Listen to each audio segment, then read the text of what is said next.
Namaste everyone. Welcome to Indic Studies. We have Parag Bhalerao with us today. He is not a newcomer to our forum. He was here earlier on to talk about Purusha Sukta, on which he has written a book. So he's coming today with a topic on Vedic Knowledge Systems, which he has again written a book on.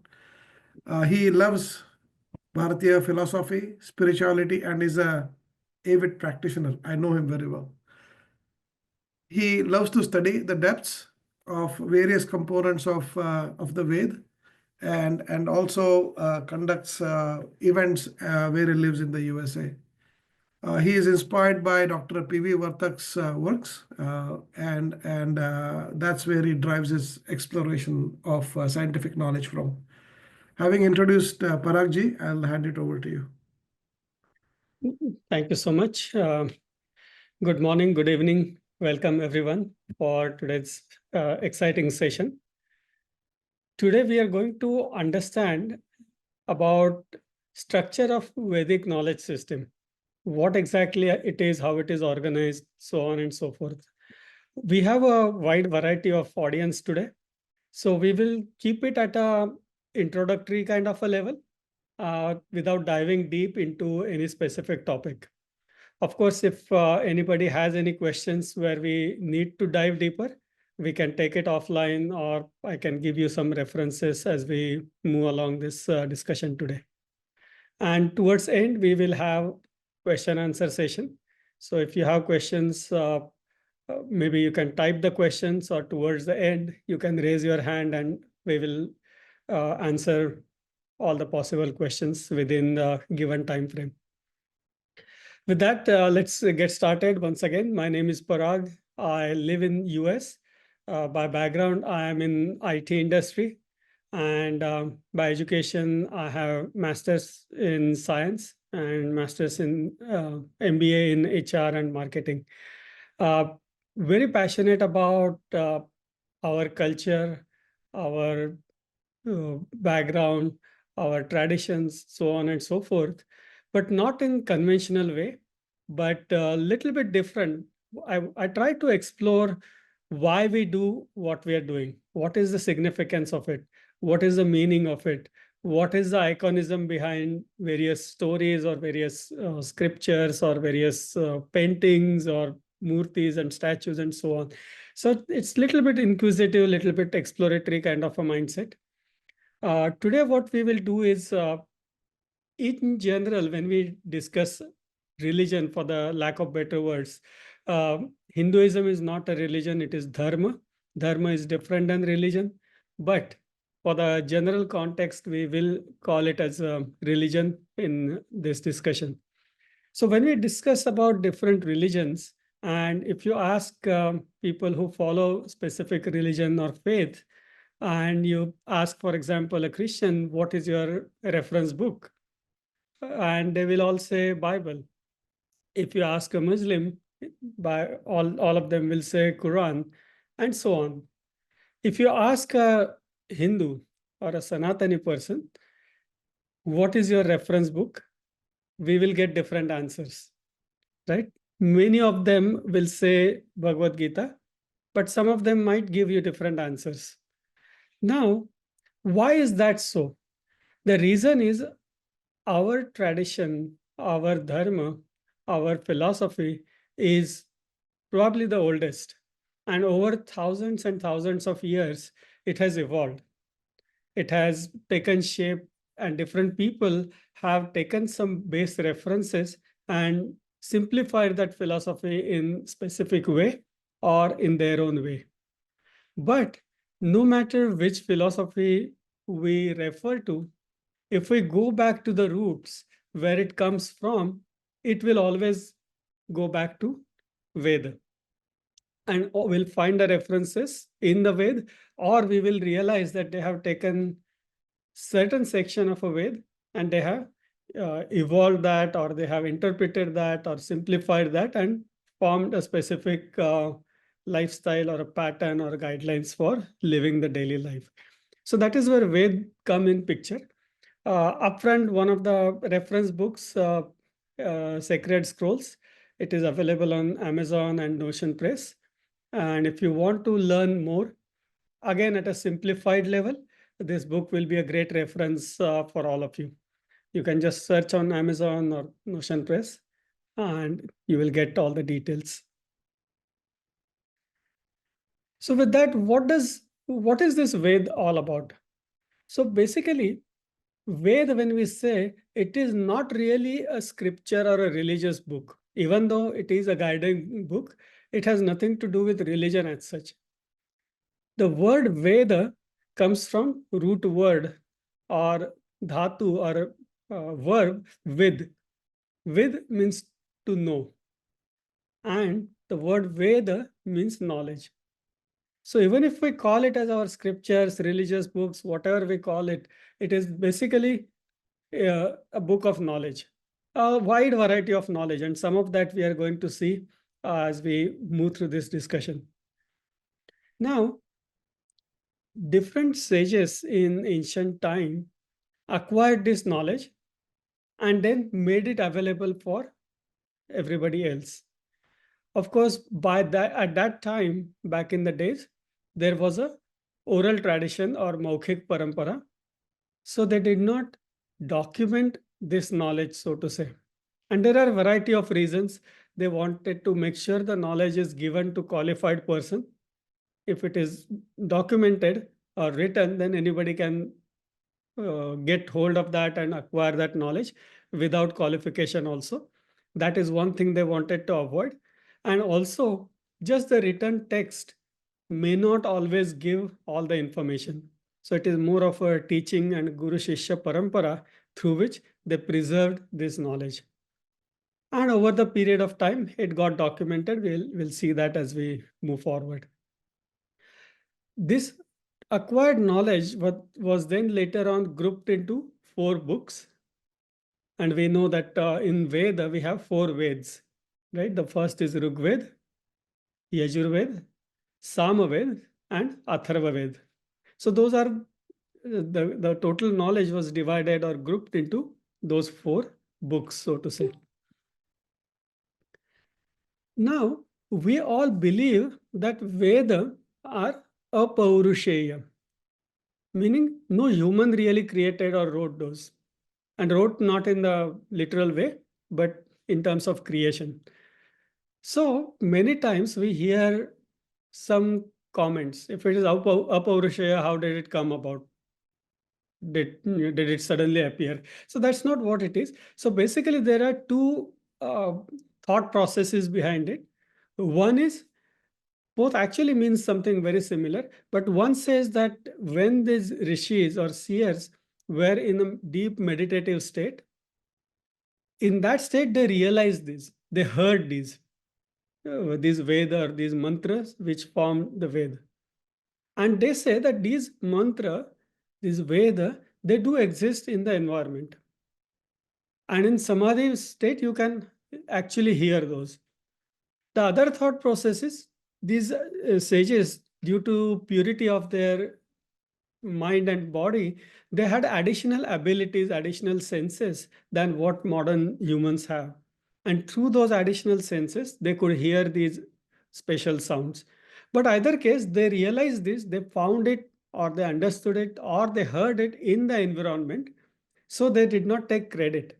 They did not say it is my creation.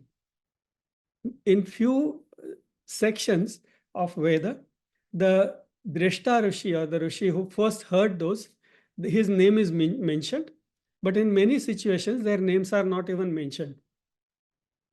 So these rishis who kind of saw these mantras in the atmosphere, so to say, so they are called seers, or in Sanskrit or many Indian languages, drashta Rishi, who actually first saw this mantra or heard, whichever way you interpret. Okay. Now, these mantras are different than shloka. And we will not go into too many details, but mantra needs to be chanted in very specific manner. You cannot randomly just read the mantra or sing a mantra. That's not a right way to recite mantra. Another thing you will hear that our knowledge system is divided into two major categories. One is Shruti and one is Smriti. So Shruti means something that was heard. And all these Veda, they were heard by the sages. So they fall under Shruti category. Okay, and we'll see the classification in next few slides. Also, entire Ved, even if you take one Ved, Rig Ved for example, the entire Ved was not revealed by one Rishi or by one sage. A group of sages, multiple sages heard different sections of Ved and they revealed that to everybody else. And then it was compiled together to form one structure or one Ved and the next and so on. Now, as I said, initially this tradition was oral tradition. And at some point, some rishis realized that it is important to preserve this knowledge in the written format also. So Maharshi Vyas, who is also known as Veda Vyas, he took this effort or this initiative and documented all the Veda in written format. And we know the story that he invited Lord Ganapati to actually write it down, and he narrated whatever he has learned, and Ganapati wrote it down. Then he wanted to also make sure that this knowledge is now preserved. So he called 4 of his disciples and assigned one Veda to each one of them and said, okay, you learn, study, preserve, teach, and propagate this Veda. And next disciple, he gave next Veda and so on. So Rigved was given to Paila Rishi, Yajurveda to Vaishampayan Rishi, Samaveda to Jaimini, and Atharvaveda to Sumantu. So those are 4 disciples, 4 very learned sages, and those became, for lack of better words, in charge or head of the respective Veda, and they further studies, taught it, populated it, and preserved that knowledge and the heritage. So we just said that Veda are Shruti Grantha, that is heard by the seers or the Drashta Rishis. And then based on that core knowledge, other Rishis, they develop their own books, their own philosophies, their own guidelines, their own scripture, compositions, so on and so forth. Again, with the basis was Shruti, basis was Vedic knowledge, but they built their own books, their own followers, their own system, and so on and so forth. That is called Smriti. And Smritis are beautiful granthas, beautiful texts. They address and talk about so many topics that are even relevant today. Now, when there are 2 references, Shruti and Smriti, what if there is a conflict? And there is not really a conflict, but sometimes the interpretation can be contradictory or conflicting. So there is a clear guidance that if there is any such conflict observed between Shruti and Smriti, then the Shruti will prevail. The Vedic knowledge will prevail over non-Vedic or over Smriti knowledge. Okay. Shruti Shruti Virodhetu Shruti eva gariyasi. That's the saying which says Shruti will take precedence, or the whatever is mentioned in Shruti will be taken as pramana for any interpretation when there is a conflict. Now, this is just some examples of what falls under Shruti and what falls under Smriti. So in Shruti, there are 4 Veda that we saw, and each Veda has its own Brahman. This Brahman is not a caste or a Varna in this context. It is a text. It is a kind of text, and we will understand it a little bit in a minute. So Veda itself has, all Vedas have further these 4 components. The core Veda, which is called Sanhita, then Brahman, then Aranyaka, and then Upanishad. You will see some people arguing whether Upanishad is Veda or not. We will not go into that argument. We'll understand a little bit about it in a bit, but we'll not go into that argument. On the Smriti side, so before that, the Shruti side, whatever you see here on the left side, that's all. There is nothing more. There is no additions, no enhancements, nothing. It's frozen. Whereas Smriti, there are multiple books, literally thousands of books. Even if you say Purana itself, there are literally thousands of Puranas, right? So Smriti has again Itihasa Grantha and Purana Grantha. Now, Itihasa again has only two texts. One is Mahabharat and one is Ramayana. And those are treated as, in conventional way, history books. But it's not history, it's Itihas. Itihas means it is exactly how it happened. So it's a very truthful description of what really happened. It's not a fantasy, it's not a fiction, it's not somebody's imagination. It's exactly how it happened. And there are thousands of references that prove that it really happened and when it happened. So if any of you are following Nilesh Oak, he has done tremendous research on Itihas Grantha and extracting certain references and prove that it did happen and when exactly it happened, where exactly it happened, so on and so forth. So those are two Itihasa Grantha. And then under Purana, there are a lot of Puranas. And then there is Dharma Shastra, Sutra, Vedanga, Upaveda, so on and so forth, multiple texts. We will discuss a little bit about Vedanga and Upaveda because those are kind of one-on-one related to core Vedic knowledge. But other texts, we will not go into too many details in this discussion. So I said Hinduism is not really a religion, it is a dharma. When it is dharma, it is not a dictatorship. It doesn't say you cannot do this, you can do this, you have to do this. There are more of a guidelines. You live a divine life, a truthful life, life that will not hurt anybody, that will not bother anybody, will not cause trouble in the environment, so on and so forth. Some basic simple principles. And again, there are a lot of elaborations around what those principles are and how those can be applied in day-to-day life.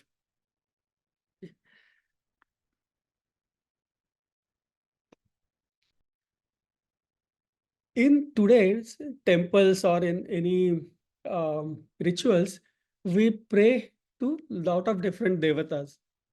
We pray to, typically every prayer or every ritual starts with worshipping Lord Ganesha. And then depending on what that specific ritual is, we will worship respective deity or respective devata. In Vedic era, none of these gods that we worship today really existed. And definitely they did not exist in the form that we think of today. So most of the Vedic devatas or Vedic deities are nothing but various powers or energies or certain principles in the nature. So Surya is a devata, Vayu is a devata, Apa is a devata, Ishan is a devata, and so on and so forth. Now, over a period of time, some of those were kind of personified. And then, of course, there were some stories or some incidents that happened with that specific person. His name matched something that was mentioned in the Veda, but the Veda itself does not talk about a person or an individual in the form of Devata. Most of these are different types of energies. So in the nature, there are various forces and energies, like I said, Varuna, Surya, Vishnu, Usha, Agni, so on and so forth. And there are also some emotional aspects.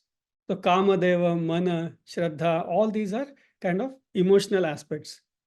And then there were other aspects of life which are represented by other devatas like Yaksha, Kinnara, Gandharva, Apsara, and so on and so forth.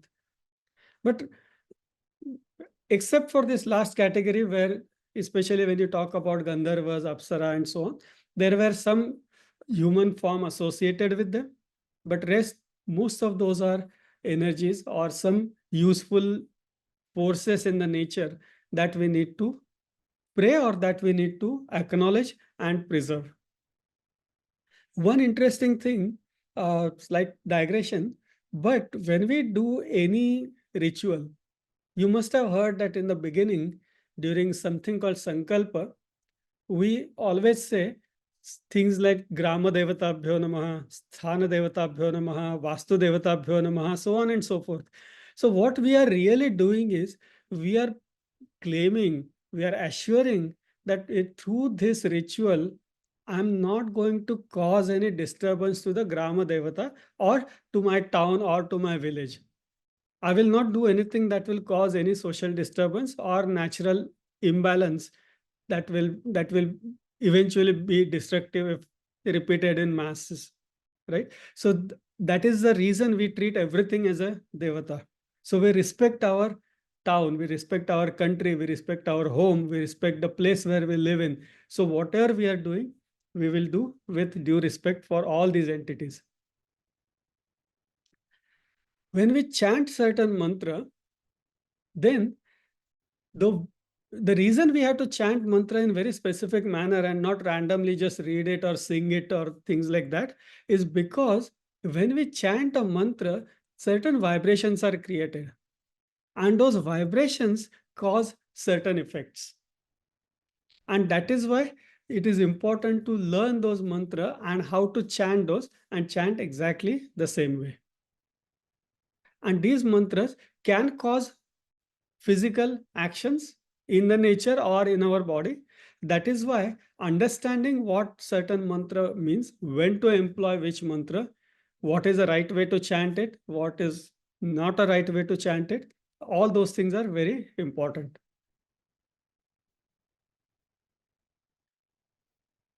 Now, Veda addresses various kinds of knowledges. Now, in today's world, we some of those are something we can easily relate. For example, Vastu has become a trend again, right? So, Vastu Shastra. Of course, in today's day and age, the application of Vastu is very limited to your home, how you build your home, which direction it should face, and so on and so forth, right? But in general, the Vastu Shastra is much, much, much wider uh, topic.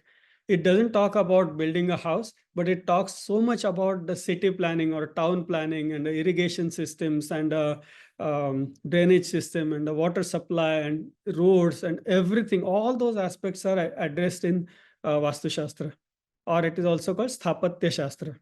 Same thing. One other in the medicine, we all have heard of Ayurveda, which is again very applicable today.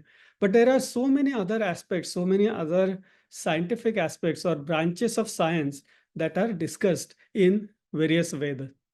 And then, as we will see, some of the Upaveda were formed to extract knowledge related to a specific activity, medicine, for example, or warfare, for example, and so on, as we will see in a minute.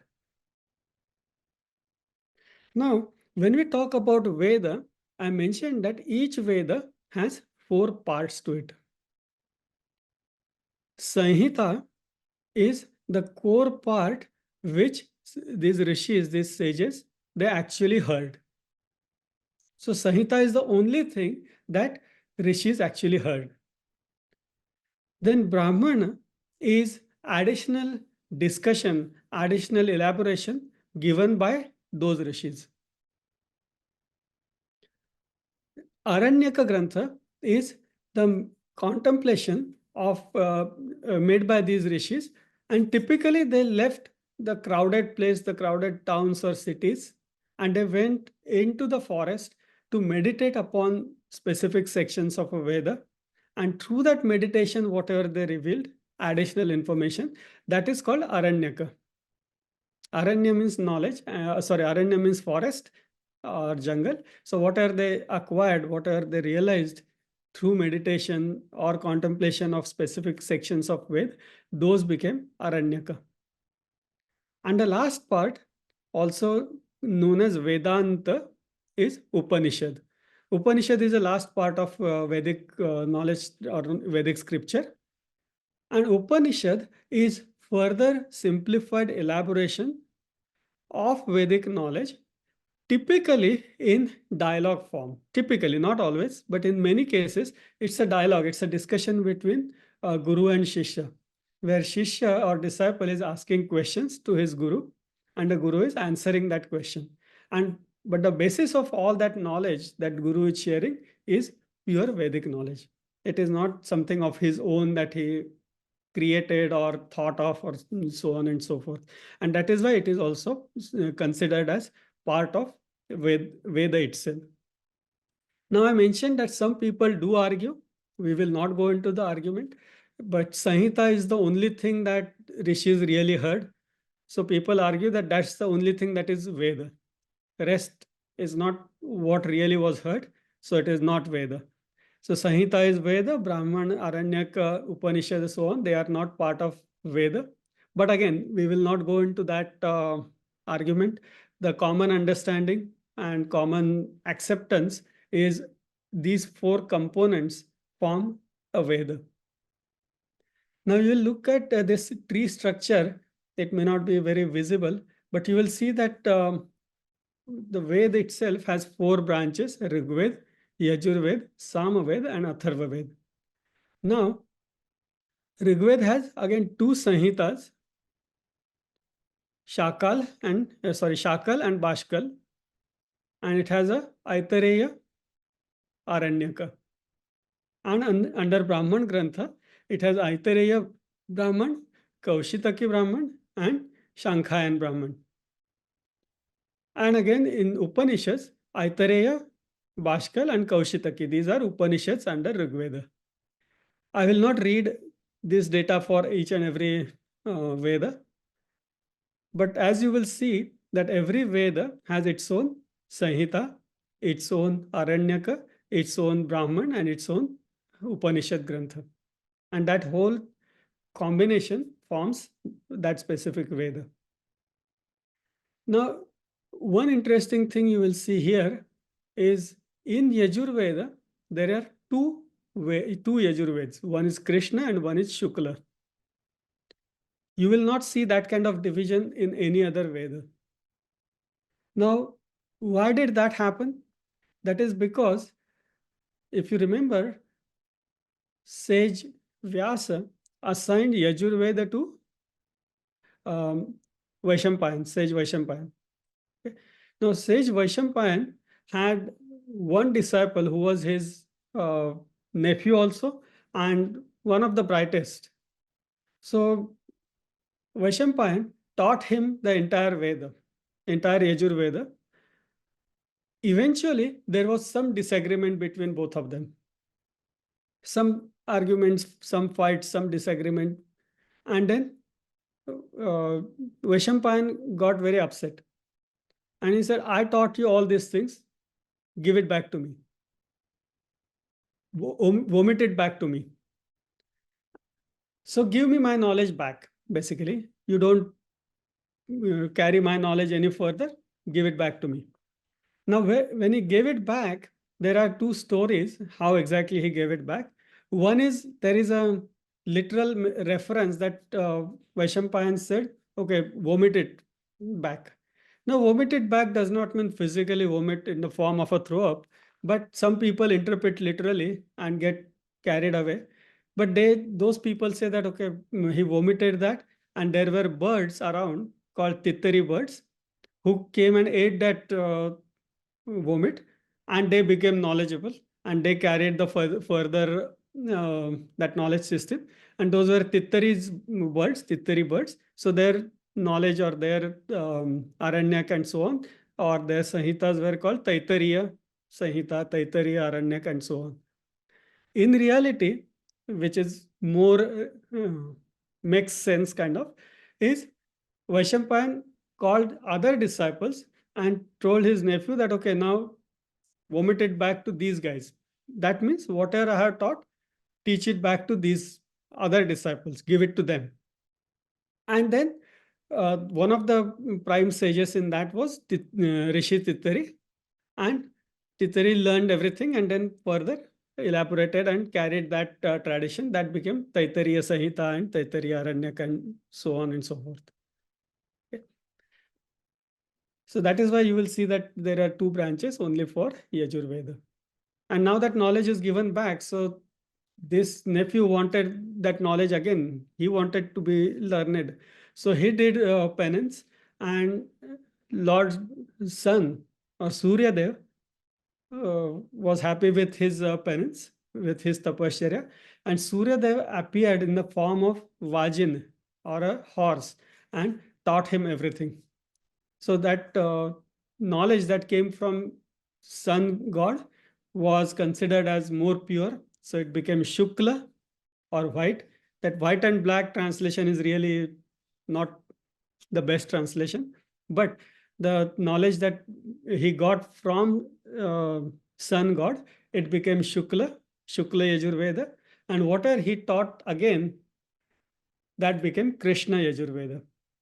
And again, one of the logics is when he taught something back, there were probably some deficiencies, some differences than what he learned from his teacher.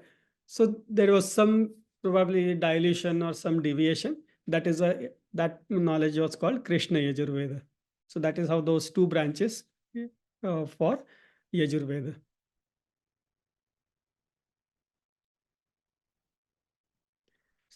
At a high level, Rigveda has the most pure knowledge that was acquired.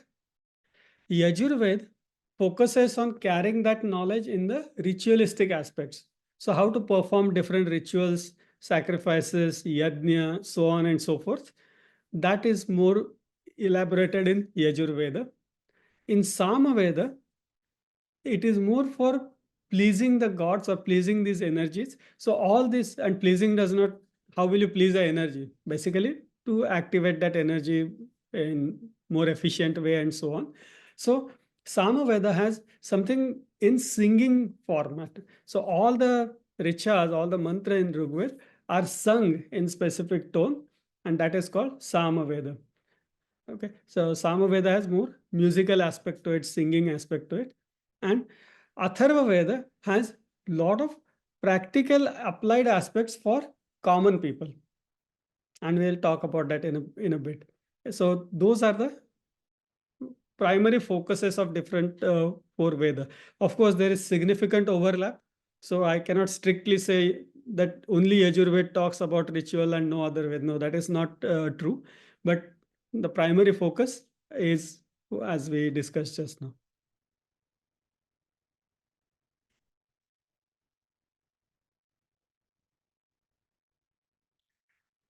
So Sanhita, we saw that is the original mantras that rishis heard, and that was put together and it was called as Sanhita. Sanhita means collection, everything collected together. Okay. Back in the days, the primary application of Veda were in Yajna. And the rishis that perform Yajna, they are called Ritviks. And again, depending on which primary Ved they are expert in, there are different types of Ritviks. We will not go into that right now. But again, when we say that the most important application of Veda was in Yajna, the Yajna itself is totally different concept in Vedic era. Today, when we say Yajna, we only think of fire altar. We only think of a brick structure in which wood is lit and fire is lit. That's the only form of Yajna that we know in today's day. But that is not true. Any process with a specific intent where you do offering or we basically give some input, perform the process and get a specific output, that process itself is called Yajna. And that can be any process. And that is why you might have heard that eating food is a Yajna, because you take the food, you intake the food, you process it and get energy for your body. A very simple example. That is why the bhojan or eating food itself is called a Yajna. So that tells you that Yajna does not mean a physical fire altar, but any process is called Yajna. And of course, these sages, they acquired this knowledge. They wanted to apply this knowledge. So when they sat together to perform that entire end-to-end process, that process was Yajna. This is again just for reference. The Ritvik, the sage who knows and who contributes from Rigved Samhita, he is called Hota. From Yajurved, he is called Adhvaryu. From Samaved, it is Udgata. And from Atharvaved, it is Brahma. Udgata is one who sings in very high pitch and loud. Udgata. And we saw that Samaved is more about singing those mantras in, again, specific tone, not random any tune. So those are 4 categories of Ritviks.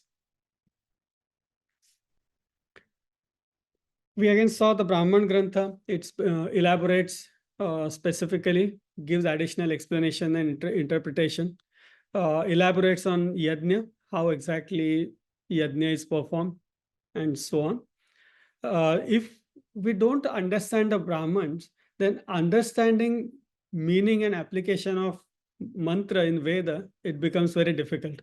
So a lot of explanation and application and additional details about various mantras are explained in Brahman Grantha. This is more again of a data which Ved has which Brahmans. We saw that little bit in the diagram, but this is more text format or a tabular format. If you have studied, you might have heard of Shatapatha Brahman, Gopatha Brahman, Aitariya Brahman, Taitariya Brahman. Some of these names you might have heard.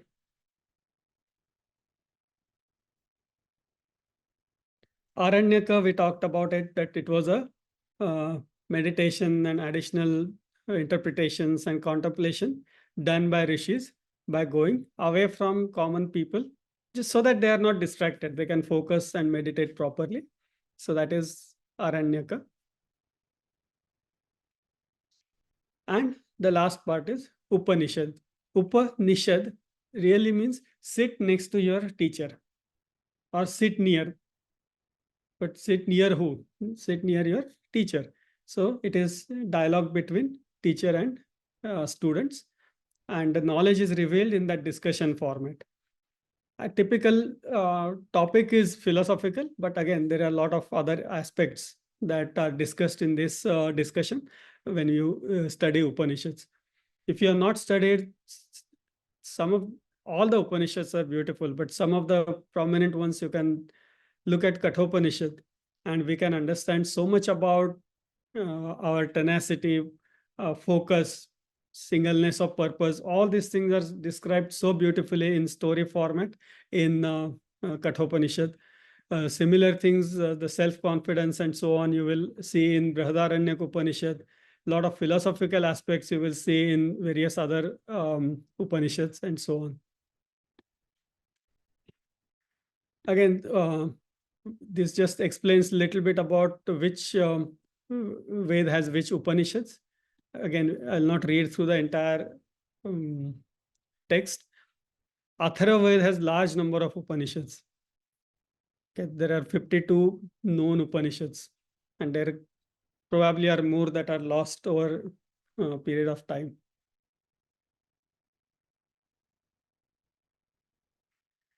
Now there is something called Upaveda. Upaveda is very interesting. We know that there is a lot of knowledge in the Veda, but you will see references of any aspect. If you take medicine, for example, you will see references about medicine in Rigveda also and Atharvaveda also. Now, if somebody wants to study medicine, he will have to keep on searching through those references or read all the Vedas. So what different sages did is they extracted the information about specific applied area and formed a different sub-Veda, which is called Upaveda. So Ayurveda, primarily it comes from Rigveda, but Sushrut, who is the expert in Ayurveda, he claims that no, it came from Atharvaveda. So again, there is a slight difference, but basically Ayurveda talks about all the medical related aspects, including surgeries, medications, all the what we today call different herbs and their benefits and so on. Dhanurveda comes primarily from Yajurveda, and it elaborates, it talks about warfare. So all the, lot of politics related aspects, the warfare, how to conduct the war, a lot of explanation about weaponaries, different shastra and astra. That's all found in Dhanurveda. Gandharva Veda is more about music and art, performing art. So music, drama, songs, all the raga, tala, all those things, they come from Gandharva Veda, and that is primarily extracted from Samaveda. And the last is Shilpa Veda or Sthapatya Veda.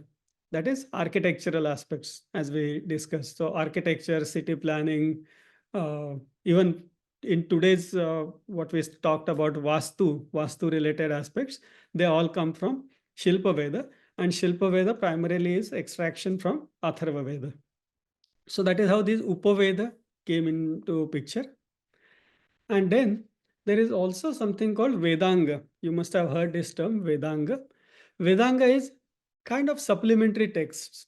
Those are not exactly the knowledge, but they describe some specific aspects about Veda or about phonetics or about chanting, writing, so on and so forth, construction, compositions, and so on. Right? So Shiksha is one of the Vedanga. Shiksha deals with phonetics, pronunciations, how to correctly pronounce certain alphabets. What is the right way? When you say certain things, when you exhale, when you inhale, where should be your tongue positioned? If you have consecutive alphabets, how do you pronounce? And you will see there are differences in which visarga is pronounced, right? And depending on what is the following alphabet. So all those phonetics and pronunciation rules, they come from Shiksha Grantha. Chanda is meters, right? So how many syllables, how a mantra can be constructed.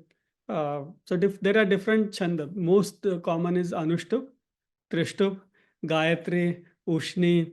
There are so many, but many of the compositions that we commonly chant, many of those are in Anushtup chanda. Vyakarana talks about grammar rules, how to compose a sentence, the tense, and all the grammatical aspects. Those are discussed in Vyakarana. Next is Nirukta. Nirukta is very special, very interesting grantha or Vedanga. Nirukta talks about etymology. So if you take a word, just as an example, we say word Veda. What is the origin? Where does it come from? What does it mean? What is the root word? So those kind of explanations about all, I won't say all, but so many Sanskrit words is found in Nirukta. So this particular word originates from Veda, for example, originates from Vid. Vid means to know. Veda means knowledge. So those kind of details. Again, this is a very simplified example, but those kind of details are there in Nirukta, which is one of the Vedanga. Kalpa provides some guidance, instructions, directions about rituals. So if you again perform any ritual, you have heard this word kalpa there. When we again do sankalpa, we say kalpokta phala praptyartham. So whatever is described in the kalpa, to attain that, we are doing this activity or this ritual. So kalpa is more about ritualistic aspects. And the last is Jyotisha. Jyotisha is not about astrology alone. It is about astronomy. So there is a detailed explanation about astronomical aspects, about the solar system, about the galaxies and multiple galaxies and time references and so on and so forth. There are so many wonderful details in Jyotisha Grantha. Jyotisha is also used for timekeeping. Even today, the Sanatan calendar that we follow or Hindu calendar, that is based on Jyotisha Shastra or Jyotisha Vedanga. So these are 6 Vedanga, and we saw 4 Upaveda. Those are connected texts related to Veda. So again, I can take some questions if there are questions, or we can elaborate on a couple of other aspects.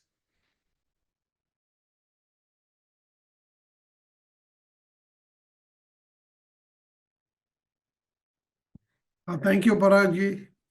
Right on the dot, 45 minutes. Fantastic. Good overview of how the Vedic texts are laid out and good basic information. That's fantastic. So the forum is open for questions, and you can raise hand in Zoom or type in chat and the moderator will ask. So we have Parthasarathi ji, please go ahead. Yes, thank you so much. Enjoyed your talk, Parag sir, very much. My question is, when the rishis heard the Shrutis, it was not in the lyric form like what we chant. It was all in a coded language. How did they consolidate what the Shrutis they were hearing? For example, like Narayana Suktam, Purusha Suktam, Rudram.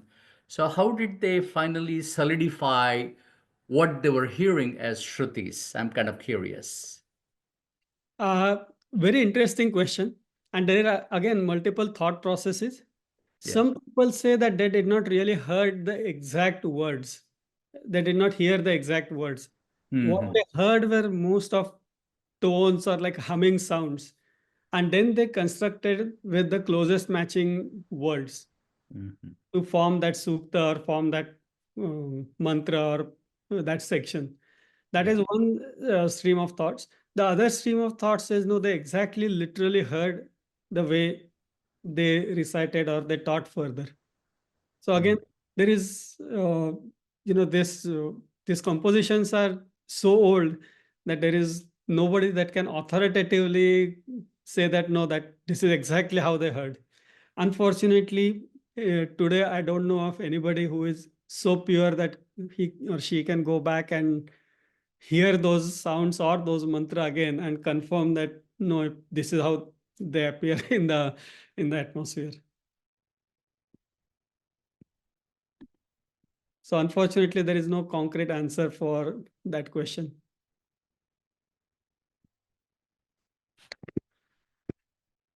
Okay, we have a couple of more hands raised.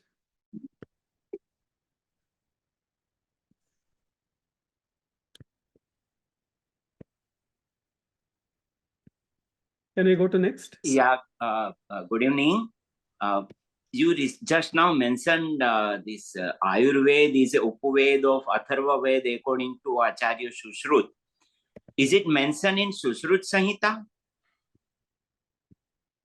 Yes. Okay, okay. Yes. Thank you. Welcome. Okay, there is one more hand raised. Anjali ji. I was on mute. So Harish Acharji, can you please ask a question? I think he had a hand raised earlier. Okay. Thank you very much for sharing your thoughts, Parag sir. It was very nice and informative. For the purpose of study, will you be sharing this presentation with the class so that some of the notes which we could not be able to write down will be helpful? So Harishji, let me answer that. So this video, this recording will be available on our YouTube channel by tomorrow evening. So you can Okay. play it and take notes. Okay. Thank you, sir. Thank you. Anjali ji, please go ahead. Yeah, thank you. I mean, this was a very informative session and, great introduction to the Vedic studies. I had a quick question. I wanted to know if there was any hierarchy of importance of mantras which was laid down by any of the rishis, like the first mantra that a beginner could chant or, anything like that. Thank you. No, there is no hierarchy as such, at least that I know of. You can follow certain Guru Parampara and they will guide you in what is the right sequence in which you can study. But again, as as a general practice, you will see a lot of people chant different sections of Veda. Gayatri mantra is there, different sukta like Purusha Sukta, Narayan Sukta, Shri Sukta, Rudra. All these are very commonly chanted sections. So that might be one area if you're looking to learn something, if that is the context of your question, then that can be one area where you can start. Was Excellent. that more your question, focus of your question, or you wanted to know something different? Sorry, Okay. I was muted, so I couldn't speak. No, yes, it very much, sometimes we follow like other chants, like maybe a Japanese chant or something, and then we change over to something else. So I just needed to know in that transition phase. So thank you very much. Yes. Sure. Shri Sukta might be a good beginning. Shri Sukta, then Purusha Sukta. When you go into Rudra, it is a little bit difficult to chant, but again, something you definitely can. And if you're just looking to chant something for your own purification or anything, you can just start with Bhagavad Gita or Vishnu Sahasranamam, so on. Thank you. Dipankarji, please go ahead.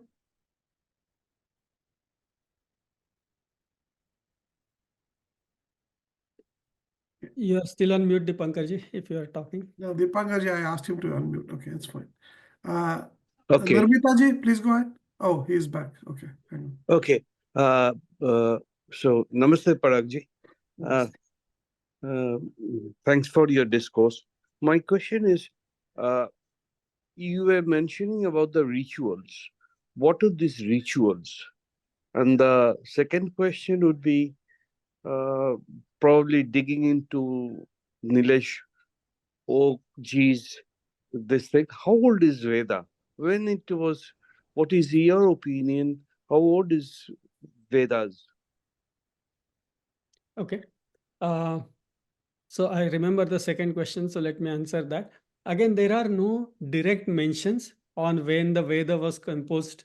Also, the entire Veda was not composed at one time, right? Different rishis revealed different sections of Veda, different suktas, and those eventually got compiled into a Veda. I have not studied the timelines myself, but as you said, Nilesh ji has given a lot of references. Dr. Vartak has given a lot of references. And according to Dr. Vartak, the compositions go more than 20,000 year BC. Yeah. 23,000 years before today. My first question was, what do these rituals signify? Oh, okay. Yeah, very good question. We do a lot of rituals and we don't even know why we are doing those, right? We do it because our parents did it. They do it because their parents did it, and so on. So different rituals have very specific context and meaning. Of course, many or most rituals, these aspects are lost, and there are a lot of people who are trying to do a research and digging into it. So if you take any ritual, there are certain emotional aspects. You do daily puja, that will calm your mind down. You chant certain mantras, or you even chant Om or Gayatri mantra, that activates different organs within your body. So those kind of aspects are there. But when you talk about bigger rituals, for example, Vastu Shanti, when you perform Vastu Shanti ritual, you are basically making sure that your Vastu and the surrounding area is purified through various mantras and through burning this very specific wood. Also, you are being very polite by apologizing to the life that existed on that land before you cut down the trees, before you did digging, you accidentally killed so many creatures and so on. So you're kind of apologizing to them and saying that, okay, you can go and live somewhere else. So there is a whole aspect of any ritual. There are philosophical, practical, scientific, social, humanity, all kinds of aspects are there in different rituals. Thank you. Nirmitaji, please go ahead.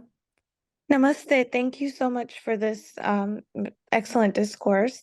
My question is, for somebody who wants to study our scriptures, how much of all of this knowledge in scripture form is available to us today, and how would we go about studying it?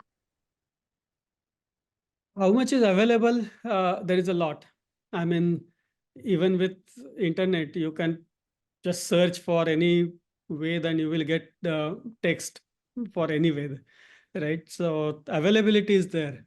How to study becomes very interesting because the topic is so vast that again, not me, but any learned person today cannot authoritatively say that I know of, that I know everything about every Veda. It's impossible. And I don't think anybody would dare to say that, even if you say the greatest of the sages that exist today, right? So how do we start? Again, my intent behind writing this book was to give this initial information. So at least get an understanding of what all this literature is all about, what topics are there, what basics, understand the basics, and then you can pick a specialty and then start studying maybe Rigved, maybe Atharvaved, or maybe start with one of the suktas and so on and so forth. Paragji, just a suggestion also around that. So, is it better to form a study group or join a study group in your local area? That would give a better perspective, right? With somebody who already knows more than you do. Absolutely, that's Guide you. fantastic. I mean, finding the right guru. Again, what happens is it really depends on what you want to learn. If you just want to learn how to recite certain things, there are a lot of groups. If you listen to different lectures or discourses, then they typically focus on spiritual aspects. They don't. Very rare speakers I have seen who go into practical or scientific aspects.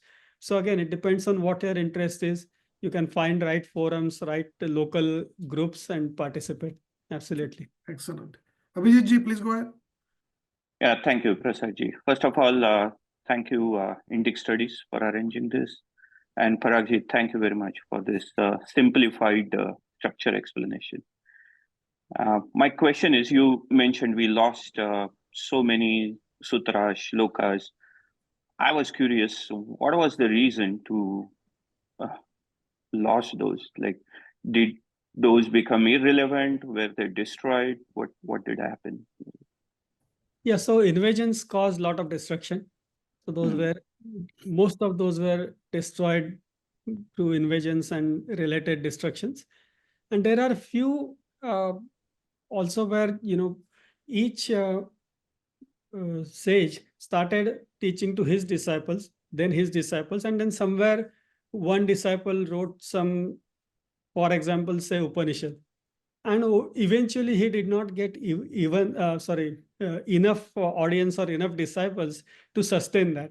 So you will find name or reference of that Upanishad somewhere else, but you will not find the text because it was not preserved, it was not further propagated. It became irrelevant to the society and somewhere. I won't say it became irrelevant, but there was no parampara to retain that over a period of time. Okay, thank you. Atul Gandhi, please. Thank you. go ahead.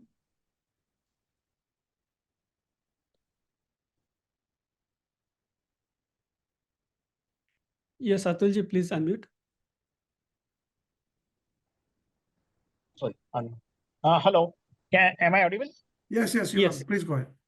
Yeah. I would like to know 2-3 things. One thing is actually which was the language in which the Ved was originally written, or the pronouns. And second thing is actually what is the significance of Om? Any reference is there in any of the Ved? And the third thing is that I just would like to also know that if there is any reference or this things of swastik, that symbol, swastik symbol, in any of the Ved. Yeah. Okay. Again, can you ask the first question? First question is that the language in which the Language, original, originally it has been written or pronounced or Okay. heard. Right. So the language in which Veds were revealed, it is called Vedic Sanskrit, which is different than current Sanskrit. There are a lot of commonalities. There is a lot of overlap, but the original language is said to be Vedic Sanskrit, which is different than today's Sanskrit. What was your second question again? Om and swastik, the significance. Yeah. So Om, yes, there is. Yes, Om, there is a lot of explanation. There is entire Upanishad, Mundak or Mandukya. I get confused between those two. But either Mundak or Mandukya, one of these Upanishads, the entire Upanishad is on Om. So yes, on Om there is a lot of elaboration, significance, purpose, meaning, application, all those things are there. Swastik, in my study, within Vedic context, I have not seen that, because again, but I cannot claim that I have read every aspect and understood every aspect of every Veda. But if at all it is there, it should be in Atharva Veda, which is again for common people, more applied aspects. So that is where the reference could be. But again, I don't know, to be honest with you. Yeah, thank you. One last question, I think. Anishji, please go ahead. Thank you, Parag for your excellent presentation. I had only one simple question. Is Gita a Shruti or Smriti? So I will let you answer that question. Where is Gita found?